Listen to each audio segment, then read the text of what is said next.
एक महिना उलटून 10 दिवस झाले तरी संतोष देशमुख हत्या प्रकरणातील मुख्य आरोपी कृष्णा आंधळेचा शोध अद्यापही अपूर्ण।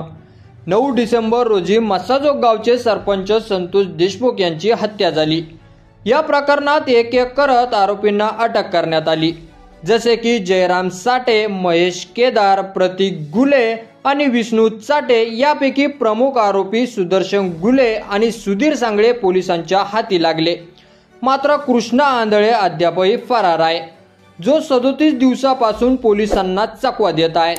तर हा कृष्णा आंधळे बीडच्या धारूर तालुक्यातील मैदवाडी गावचा रहिवासी असून त्याच्यावर खुनाचा प्रयत्न, खंडणी, धमकावणी आणि मारामारीचे 6 गुन्हे दाखल आहेत। 2020 ते 2024 दरम्यान त्याने अनेक गंभीर गुन्हे केलेले आहेत। शेती करणाऱ्या आंधळेने वीटभट्टीच्या कामगाराची टोळी तयार केली होती।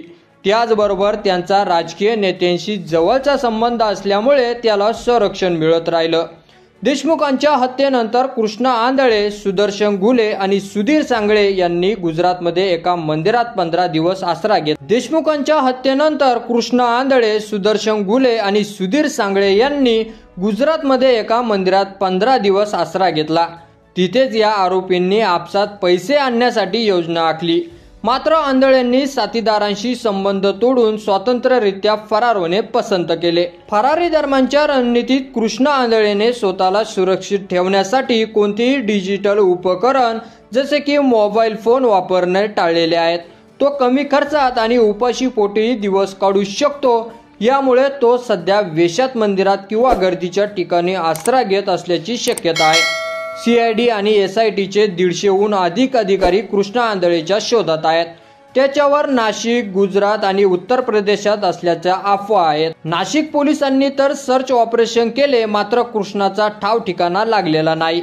मात्र समाजातील आणि राजकीय दबाव, संतोष देशमुख प्रकरणामुळे समाजात तणाव वाढलेला आहे। या गुन्ह्याशी संबंधित सर्व आरोपींना कठोर शिक्षा व्हावी अशी लोकांची मागणी आहे। त्याचबरोबर कृष्णा आंधळे अद्याप सापडत नसल्यामुळे पोलीस यंत्रणेवर टीका होत आहे। निष्कर्ष, संतोष देशमुख हत्या प्रकरणातील प्रमुख आरोपी कृष्णा आंधळे सापडल्याशिवाय या प्रकरणातला तपास पूर्ण होणार नाही।